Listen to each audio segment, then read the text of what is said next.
All right, boys, we're back at the Apex this weekend. UFC Vegas 103, Manel Kape versus Almabayev. I'm going to get into the breakdown shortly. They're going to be short, sweet, to the point. But first, I got to mention, I absolutely have owned the Apex in betting this year. UFC Vegas 101, I went up 11.065 units. That's where I hit Fatima Climb inside the distance. Round 2 plus 750, Incline. Round 2 KO at plus 2,500 or 25 to 1. UFC Vegas 102, it featured Jared Cannonier. We went up over 6 units on that card. So I've been crushing the Apex cards. I'm seeing the fights really well. And I'm going to give you all of my bets completely free this weekend. You'll get Hey Jive Picks bets as well. All you got to do is go to winnable.com/HOF picks and use code Vegas, and it's going to give you a 7-day free trial. You'll get all of our bets. Join our Discord for the week, completely free to you guys. So without any further ado, straight into the fights. First up, we're getting Luana Carolina versus Montana De La Rosa. I actually see the whole world is on Montana in this spot. Seems like a lot of people like her, and I totally understand. She's the grappler in this spot. Luana Carolina has been taken down in quite a few fights.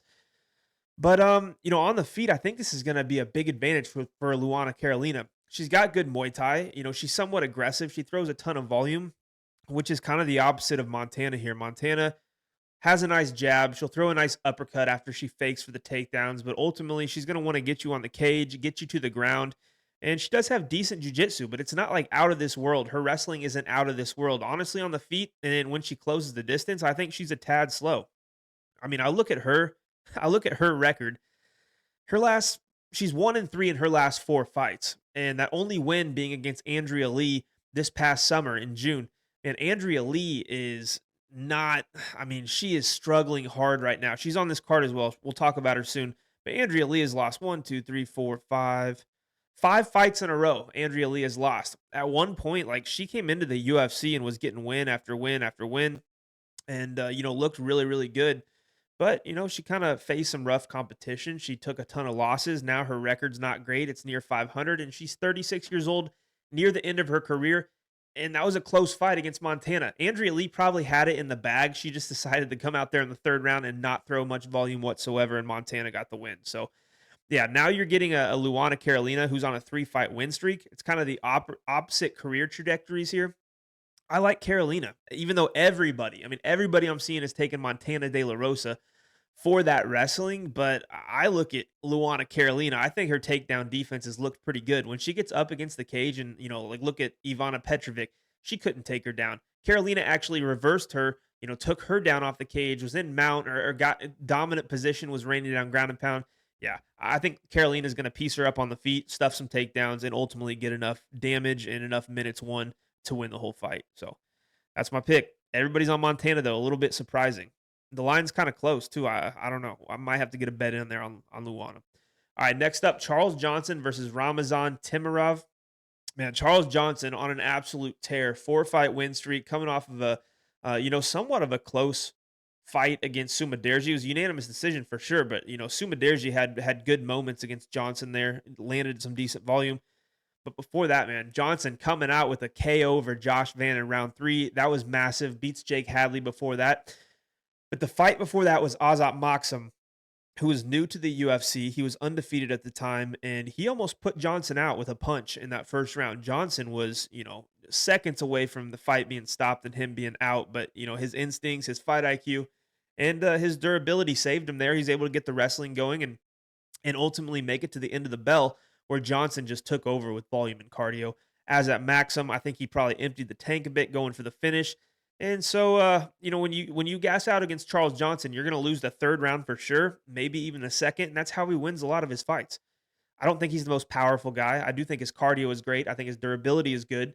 And, his striking, his Muay Thai is sharp. And like I said, that volume in the cardio is a big killer for a lot of these guys. But Timorev in this spot, oh man, it's tough to get a read on guys like this. He's got one fight in the UFC where he, starched CJ Vergara, knocking him down 3 times, had Vergara running away again like he did in the previous fight, and then Timirov finally finds another big one and puts it away. But Timirov's shorter. He's going to be much shorter than Johnson. He's going to be at a 7-inch reach disadvantage. But the thing that's on his side is the power, man. This guy is insanely, insanely powerful for a flyweight. He's got 17 wins, 11 of those come by knockout. I mean, what flyweight's doing that? And it's not like he, before the UFC, it's not like he was fighting bums. Like this guy is fighting in Ryzen, fighting guys that are 12-5, 5-2, 10-3, 15-8, 9-3, 4-1. So, a lot of these guys before the UFC are fighting guys that are 1-2, 0-3, 5-5, stuff like that. And, a bigger organization like Ryzen, I think Temirov is going to be more well prepared than some of these other guys making their sophomore outing. So, Johnson, for me, here's how the fight goes. Temirov probably going to win round one. He's going to win it off damage. He's going to land big shots while he's fresh because he throws everything into every punch. I don't really know what he looks like at this level past that. Maybe you watch the line really closely on your phone while you're watching the fight. And if Temirov starts to look tired at all in this fight, you hammer Charles Johnson because you're probably going to get plus money at that point. But I do think Timirov's damage and the power can make a big difference because we've seen Charles Johnson hurt. We've seen him hit a lot. I mean, we saw Sumaderji land a lot of shots. We saw Azat Maxim put him down and basically out. If that's Temirov and not Maxim there, Timirov's shutting the lights off for sure. That's the kind of power this guy has. So, all of that said, I'm going to take a shot on Ramazan Timirev. I just think he's really, really good with the boxing and the power, and I think that's going to make all the difference in this spot. But again, the moment he looks tired, I think you go in and you bet Charles Johnson at plus money. All right, what are we getting next, boys? Oh, man. Next up, Andrea Lee, JJ Aldrich. We talked about Andrea Lee. Again, huge, huge change in directions for her career a couple of years ago where she, had a decent record. Now she's, 13-10, almost 500. She's taken so many losses lately. She's a girl who's very skilled, especially on the feet. She throws great kicks. She's sharp with the boxing. She's actually shown, if you can take her down, but she might reverse you. She might sweep you. She's very, well versed on the ground. She will hunt for submissions at times as well, but she is 36. She's been beat up a lot. She just doesn't seem like she's in it anymore. I think win or lose, this is probably her last fight in the UFC. Last fight, she might retire. And then you get JJ Aldrich, who's 32 years old and not a world beater by any means, never will be. She's 13-7. She kind of gets she's kind of had these up and down stretches in the UFC as well. She loses to Erin Blanchfield. Looking back, that's not the worst loss in the world. Loses to Ariane Lipski. Not the best loss in the world, but then, she's beaten up Na Liang, wins over Montana De La Rosa pretty easily. Loses to Veronica Hardy by unanimous decision, but she had big moments in that spot. Like she looked pretty good against Veronica Hardy at times. Beats Jillian Robertson, beats Vanessa Demopoulos, beats Courtney Casey. Like this girl's been in there with those mid-tier fighters. And, she finds ways to win the fights. She's a sharp boxer. She doesn't have the most power, but she is sharp. She's technical. She can wrestle with you if you go to the ground. She's very good on top. She's got good control and will land a ground and pound. So, yeah, a younger fighter, better technical boxing at this point, and a girl who, is still fighting for a little bit more here. I'm taking JJ Aldrich. All right, getting into some good ones here. Better fights, at least. This one could be fight of the night material. Lucas Almeida versus Danny Silva. Now, Danny Silva at minus 210 is a little sketchy for me in this spot for a couple of reasons. I think Danny Silva has looked good, and I think all the volume he throws and the strikes he lands and the combinations kind of blind people to the fact that he is extremely hittable. And, he's landed takedowns on guys like Josh Kulabau and Angel Pacheco, but he doesn't have a extensive wrestling background. And he's been hit with a ton of significant strikes. When I look at it, he beat Angel Pacheco and landed 200 significant strikes. He also got hit with like 187 or 197, something crazy. Like the guy is there to be hit. And even in the, in his next fight, in his UFC debut, Kulabau Kulabau was piecing him up. Kulabau outlanded him 87-45, and Danny Silva from there had to resort to the wrestling. He did land 4 takedowns, submission attempt, all that fun stuff, but he was getting outstruck, so he had to resort to that wrestling. I kind of see the same exact thing coming here. Lucas Almeida isn't a world beater. He's not a phenomenal fighter by any means. He's not ever going to go on to break the top 10 in the UFC, I wouldn't say. But he is a technical, kickboxing and Muay Thai style of fighter, and he's also a black belt on the ground. So he can be dangerous against lower level guys. I mean, I would consider Danny Silva a high level guy yet. I think he's a little raw. I think he's a little green. And coming in here against a guy in Almeida, and Almeida dropped Timothy Kwamba a couple of times. He knocked out Michael Trezano in round 3 with a nice shot. His only loss is Andre Feely. Okay, doesn't look great because Feely just lost. He got knocked out by him in the first round. And Pat Sabatini, who does have good wrestling and has phenomenal jiu-jitsu and is able to find a submission. So, and then this other one was a unanimous decision loss to Daniel Zellhuber, where Almeida landed almost 100 significant strikes against Zellhuber. Oh, man. I really want to take Almeida here. I really do. It's the wrestling from Danny Silva. Even though it's not great, I don't think Almeida's a crazy, got crazy takedown defense by any means. So I think Silva will be more of a dog. I think the pressure can start to get to Almeida here. Early, though, I think Almeida is going to light Danny Silva up on the feet. I really do. I don't know if he can put him out. Danny Silva's proven to be damn tough.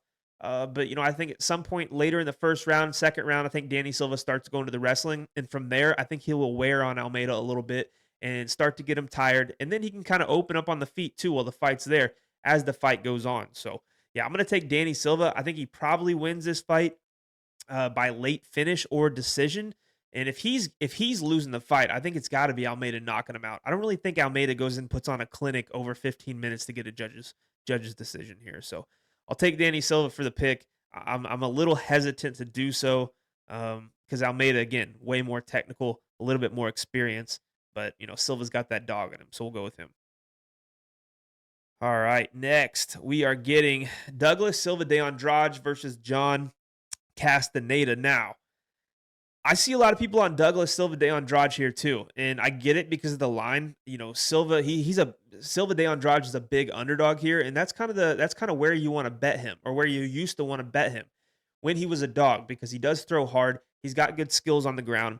He's built. He's explosive, especially early in fights. But he's also a lot older now. I mean, this guy is pushing 40 years old. Might actually be 40. I can't remember exactly without looking. But he's closing in on 40 if he's not there already, going against the guy who's much younger and a guy in Castaneda who has good experience at the UFC level too. I mean, Silva de Andrade, let's just look at his record for a minute. Loses to Miles John, gets outstruck. That fight was, on the feet the whole entire time. Nobody was able to land a takedown. Those are two guys who you would think, can mix in the grappling. All striking. Miles John, not a big volume striker, not a big, crazy power striker, and he outstruck him for 3 rounds. Again, the next fight was Cody Stamann, where Douglas Silva de Andrade got the win. Maybe the weirdest judge's decision in history. Unanimous decision for Douglas Silva de Andrade. Yeah, he outstruck him technically, but man, Cody was landing the way bigger shots. He dropped him in that last round. Big ground and pound. And I thought Cody Stamann did some good work early in the fight too. Landed a takedown. Looked like he was in control. He was the one backing Silva de Andrade up to the gate the whole entire fight, and somehow gets the loss. Before that, loses to Said Nurmagomedov. Then he's beaten Sergey Morozov and some other guys that just, never could cut it at the UFC level. So, yeah, I think his best days are behind him. I think Castaneda, even though I don't think Castaneda is the most dangerous fighter in the world by any means, I think he's skilled everywhere. Oh, man. The way I think that Castaneda can win this fight is just to pressure Silva de Andrade and keep the volume going. He lands almost 5 significant strikes per minute.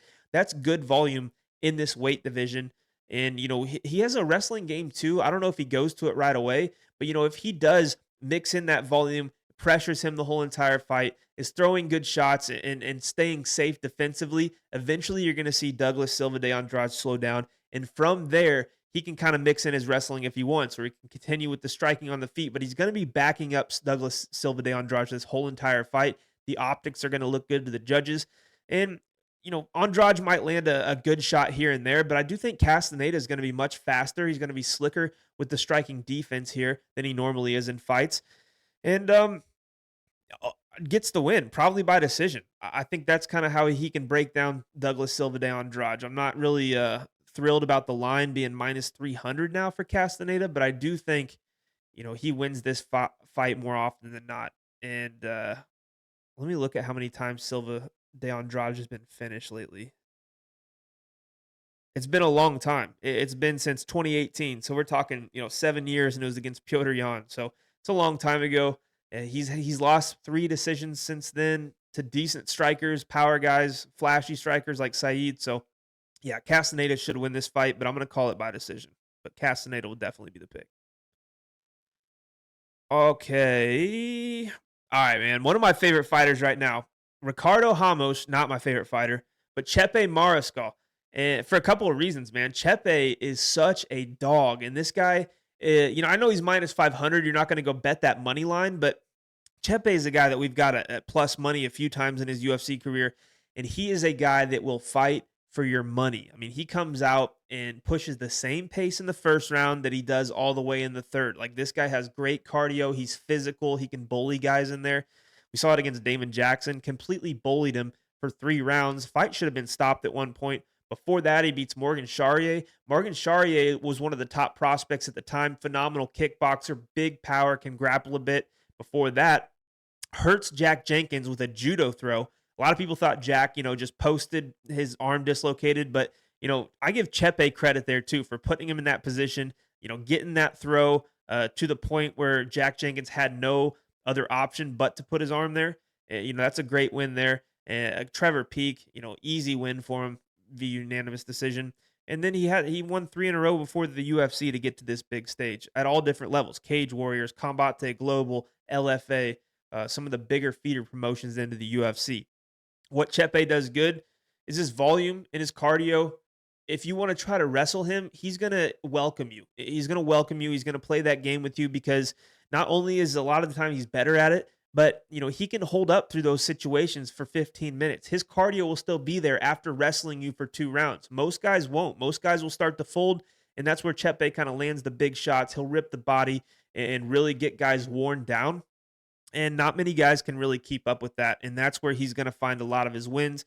Ricardo Ramos, luckily for Chepe, is a guy that I think starts to break if Chepe really turns it up, especially in that second and third round. I think Ramos will break. I mean, he beat Josh Kulabau by split decision. Ricardo did in his last fight. That was a gift. Josh Kulabau had that fight won. He had Ricardo almost dead to rights in round 2. Fight could have been stopped.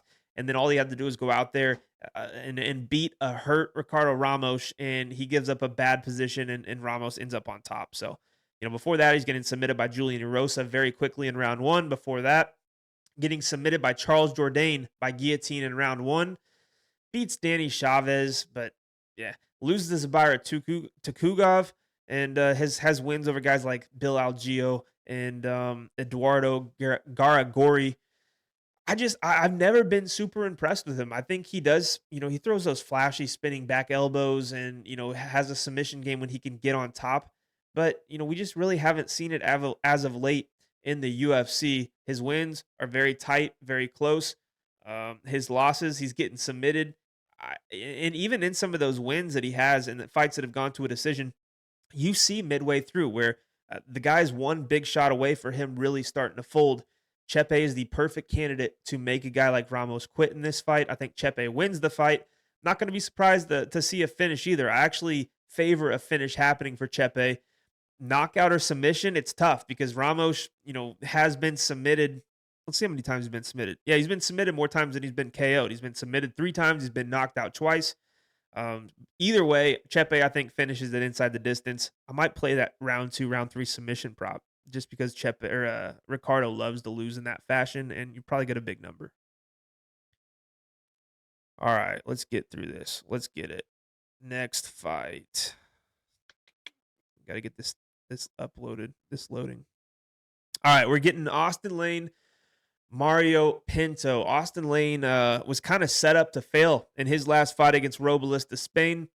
Robles, it was kind of like his last chance, right? He goes in there against Josh Parisian and wins by big knockout in Miami, first round. What was it, like 20 seconds or something? Did it right away. And then he goes up against Waldo Cortez Acosta in St. Louis and just gets wrestled for 3 rounds. Couldn't get off of his back, like, at all. And they say, okay, we're going to give you Austin Lane, a guy who's been knocked out a couple of times in a row. If you can't knock out Austin Lane, you're probably getting your walking papers.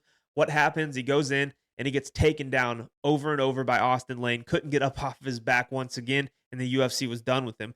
Now, Austin Lane here, it's kind of a similar story, I think, for him against Mario Pinto. Like, you're getting a big guy in the division who's tall, long, has a bunch of power, good striker. For Austin Lane, he grew up playing football. He started MMA after football. He's not a lifelong striker like some of these guys. He's going to have to use that physicality and he's going to have to use that wrestling to win against these longer strikers who can be taken down. What does Mario Pinto's takedown defense look like? I don't really know at this level. He didn't really have to use it on Contender Series. He landed a nice knockout there. His hands look fast. They look really, really sharp for a heavyweight. I will say that. I'm just a tad bit worried about what he's going to look like off of his back because that's got to be the game plan of Austin Lane. Austin Lane does not have the capabilities to stand and trade with these strikers who have been training their whole life for a full 15 minutes. So if Austin Lane goes out there and starts landing takedowns early in the fight and Mario Pinto looks frustrated or tired, it's another situation. I think you go live bet Austin Lane while he's still got a plus number next to his name. But ultimately, if Mario Pinto can just stuff the first 2 takedowns, I think his confidence builds and he will get off those big shots, somewhere in between Austin Lane trying to shoot takedowns. So I'm going to go with Mario Pinto. I do think he's going to be a fun prospect to watch, and I think he's talented. Like I said, everybody thought the same thing about Robles to Spain, and look what happened. So you got to be careful here. I think Pinto obviously going to be much more well-rounded than a guy like Despain, though. Next fight, getting into the main card now, and we are getting wrong card. 1 second. Also, Robles to Spain going to Karate Combat. Phenomenal move, in my opinion. He's like their star over there now. No takedowns. It's all striking. It's exactly kind of what he needed. So, all right, next fight, Danny Barlow, Sam Patterson. Another interesting one, kind of a clash of styles. Danny Barlow is going to want to stand and trade with Sam Patterson. Patterson might entertain that for a minute or two, but the first big shot Patterson takes, he's going to be shooting for his life.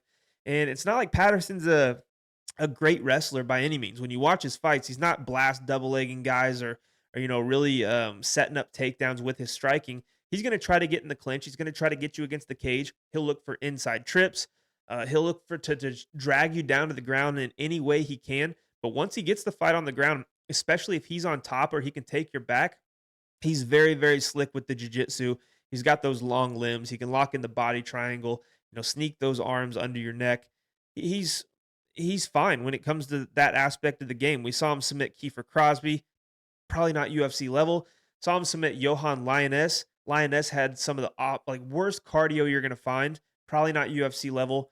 And when he tried to cut down to 155 pounds and fight Yanal Ashmoose, who was 5'7" compared to Patterson 6'3", Ashmoose closed the distance and absolutely took his head off. Scary knockout. Patterson was down for a while. I see that kind of stuff, and it makes me cautious taking him at this number. I was really thinking about a Sam Patterson bet this week because you're getting plus 250 now. Like, it's pretty good value for a guy who's on a 2-fight winning streak, both by submissions, going up against a striker who doesn't have that much experience on the ground. But then I watched that Ashmoose fight and how hard he hit him and how bad it was. Patterson wasn't just TKO. The guy's lights were out. And Danny Barlow is a guy with massive power in his left hand. Danny Barlow defended takedowns against Nikolai Veretinikov, but we just saw what happened to Veretinikov against Paige Van Zandt's husband, Austin Vandeford, last weekend. So not the greatest look in the world, I guess. But the one thing you got to consider in that matchup was that Danny Barlow had like a broken forearm, claims he was sick leading up to the fight, and I kind of believe him because he was a little sluggish in there. Didn't look the same that he normally does. And, still was able to get the win. Shows that he's got some heart, shows that he's going to fight you for a full 15 minutes no matter what. But, a healthy Danny Barlow coming in against Patterson, who has that, style where his chin's straight up in the air, 6'3", he's tall and long, he's not the quickest guy. I think Danny Barlow is going to find big shots. And if Sam Patterson's chin, hasn't really recovered even now that he's up a weight class, I think he could get put out here. But if it goes to the ground, Patterson's going to be live for the sub. But I see Danny Barlow as the better athlete, more stronger fighter for sure, and that power is going to be a game changer in the striking. So I got to go with Danny Barlow. All right, next up on the main card, we are getting William Gomis versus Haider Amil. I've been wanting to get to Haider Amil all week at this price. I was a little surprised to see the number at first, that Haider is, plus 170. I think that's about where he was, plus 170, plus 180. Against a guy like William Gomis. until you watch Gomi's tape and you kind of understand why, right? Like he just went out there against Joanderson Brito. Brito came out throwing the kitchen sink at him. Brito was trying to absolutely end William Gomi, and he was able to survive that. Ate some shots, was able to defend that and kind of get into those clinch situations. And Gomi isn't the greatest wrestler in the world, but he's good enough with the grappling and he's very good in the clinch. And if he takes you down, he's good with his control. Like he'll win minutes on the ground, especially against the guy like Amil, who's going to want to stand and strike. But even on the feet, William Gomi is very good at fighting from range, at the range he wants to, because he is tall and he's long for the division, and he uses his kicks very, very well to manage the distance, to keep his opponents off of him. Whereas Hyder is going to want to just crash the distance and throw these big combinations and big shots. I don't I don't really, I mean, we kind of saw that style in Joanderson Brito, a little bit different for sure, but explosive big power punchers, and we kind of saw what happened there. Gomi was able to make it very close. And even though I think Hyder Amil is going to be a very good fighter, I don't really think he's a Joanderson Brito level just yet. I mean, he's only 10-0. He's a little raw in there. And I think if he goes out there and hits Gomi once and then just empties the clip thinking he's going to get the same kind of knockout here, I think he could be in a little bit of trouble. I think he could get a little tired, and William Gomi is the exact opposite guy you want to get tired against because he's got good cardio. He will find ways to empty your gas tank, whether it's the teep kicks up the middle to the body, grapple you up a little bit while you're tired to get you more tired, and whatnot. I guess he's got to watch his chin early, but I think he'll be able to weather the storm. I got to go William Gomi, but man, like I said, I was really really excited to watch the tape on Hyder and Mill, and I really thought I'd get to an underdog bet there.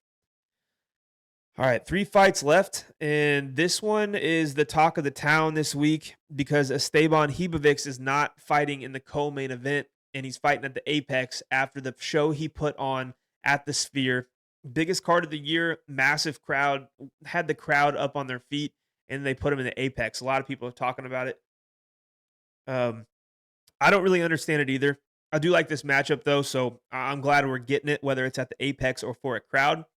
He's fighting Nasrat Haqparast. These are two guys who are going to want to stand and trade unless somebody gets hurt and they decide they're a wrestler that day, but I really don't see that happening. Esteban has some hype behind him. He came into the UFC and loses to Loic Radzhabov.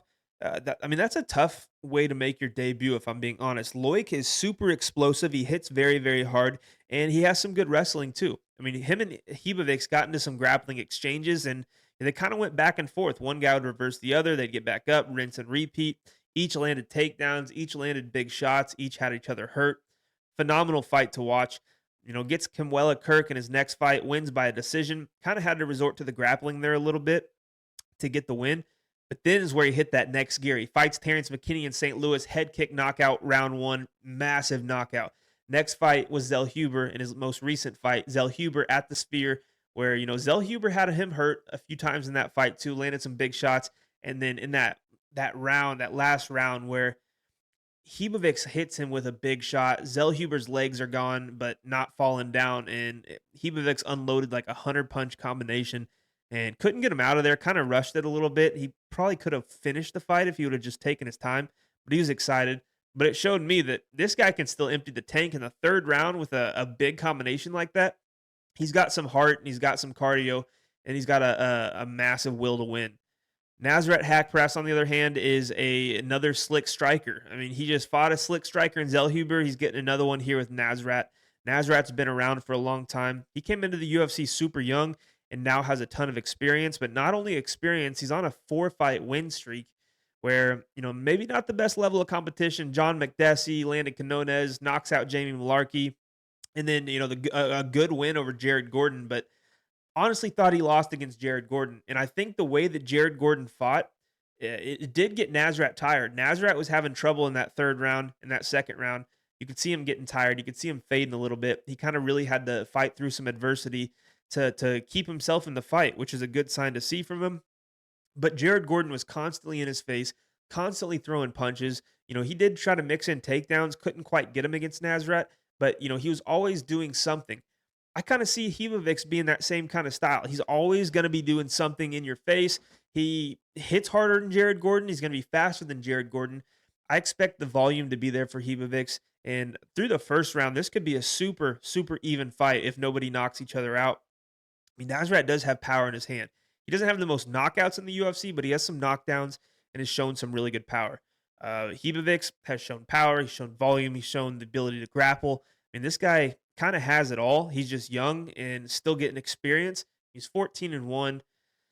Oh man, I'm gonna go with Ribovics just based off the fact that I think the pressure and the volume and the pace could play a factor in rounds 2 and 3 to swing some of the judges to steal the rounds for him. But early on, this is a close enough fight early while they're fresh that if Nasrat wins round one, you kind of have to rely on Ribovics to either one get the finish or be dominant enough to leave no doubt in round two or round three.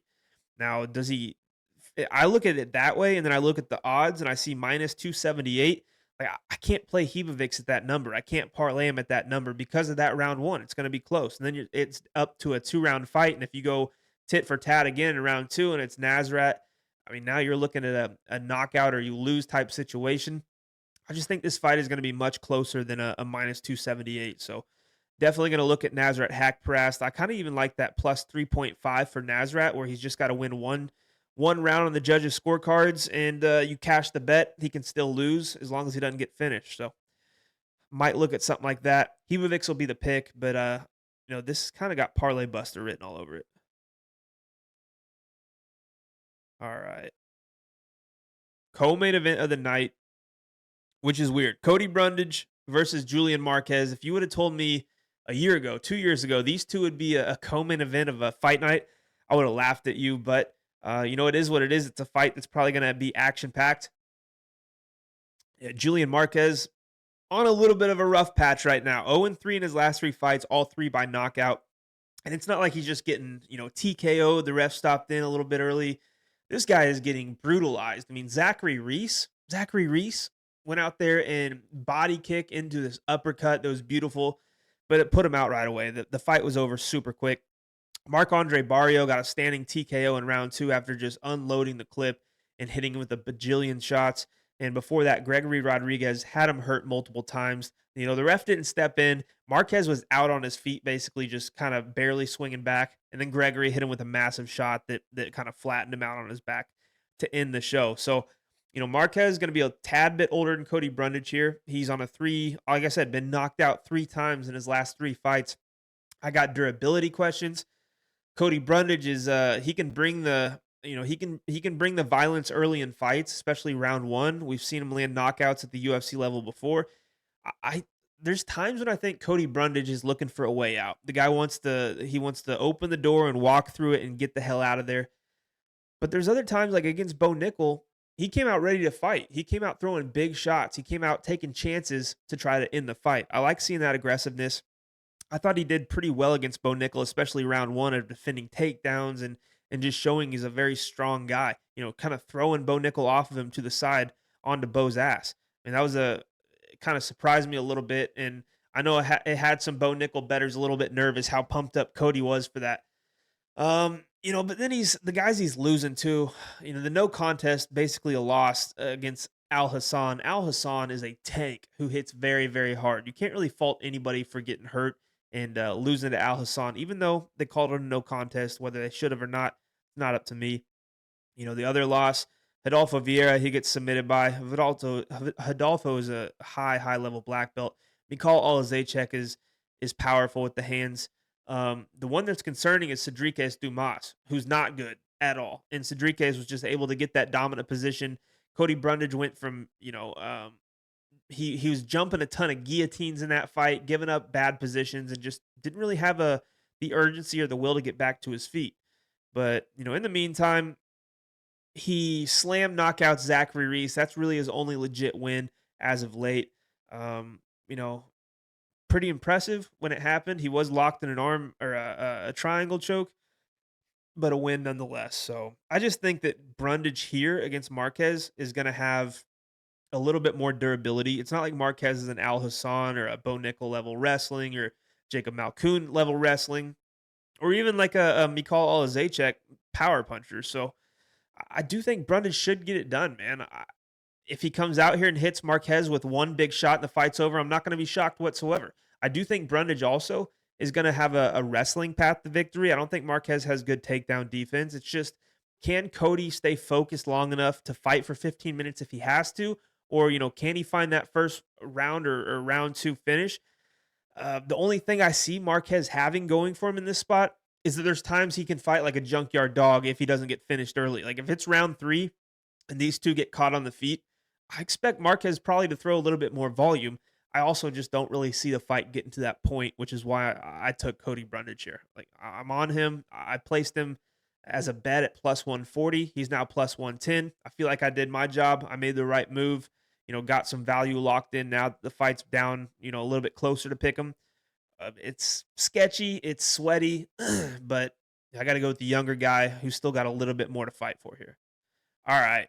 Main event time, Manel Kape, Asu Almabayev. This one's a little simple for me. I think Asu is going to be a very good fighter at the UFC level.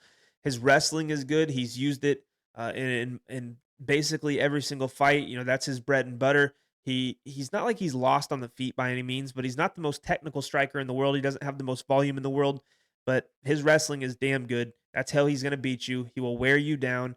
If you give up the neck, he will submit you. But his only submission win, his only finish win is against Ode Osborne. His other ones, CJ Vergara by decision. Like, come on, bro. CJ Vergara, you're not finishing CJ. I got questions. Jose Johnson, Mateus Nicolau, you're not finishing Nicolau at this point. Not the best look in my opinion. Yes, it was a good win, but he only landed 22 significant strikes and only had one takedown in that spot. A lot of that fight was up against the cage of him trying and just unsuccessfully, wrestling. Now you're going up against Manel Kape in a 5-round fight. The best striker you're going to fight by far. Manel Kape can grapple as well. And what happens when he's shooting takedowns, so many takedowns and getting stuffed that he's forced to strike with Manel Kape. I think Manel Kape will put on an absolute clinic. I think he is levels and levels above Almabayev in the striking department. And even if he does get Manel Kape down, I don't see him holding Manel down. I mean, Makayev, beat Manel Kape, but Kape broke his toe in that fight. Makayev was cheating his ass off, and he landed 3 takedowns against Kape, but just not much doing with it. Kape has that ability to kind of he's good at getting back to his feet, but he's also good at defending submissions and really not letting his opponents get into a dominant position. And if they do, they're not there for long. I think he's too slippery. I think he's too quick. And again, on the feet, I think he's going to win this fight easily if it's a striking affair. It is 5 rounds. What are the odds to you that Almabayev wrestles successfully for 5 rounds, or Manel Kape can stuff some takedowns and win moments with the damage and striking? I think Kape wins way more moments with the damage and striking than Almabayev will with the wrestling and grappling. So that's my pick. That's how I'm going with it. I'm taking Manel Kape, and that's the whole entire card. Again, from a betting standpoint, I've absolutely crushed these Apex cards, and we're giving every single bet that I make, every bet that Hey Jive Picks makes. We're giving it to you guys for free. You got to go to Winible.com/HOF Picks. I'll link it in the bio and use code VEGAS. It's going to give you a 7-day free trial to get all of our bets for free. If you wait till Saturday and do it, you'll get 7 days. So you get that card and 313. Might be the way to do it. But anyways, I appreciate you guys being here. We're going to get this video out a little bit earlier next week for the big pay-per-view card. Hit the subscribe button. We're doing this every single week. Follow me on all social medias at The Parlay MMA on TikTok, Instagram, X, Facebook, everything, man. We're all over it. So, again, appreciate you guys being here. Hit the subscribe, drop a like, drop a comment, and we will see you next week for Alex Pereira versus Magomed Ankalaev at UFC 313.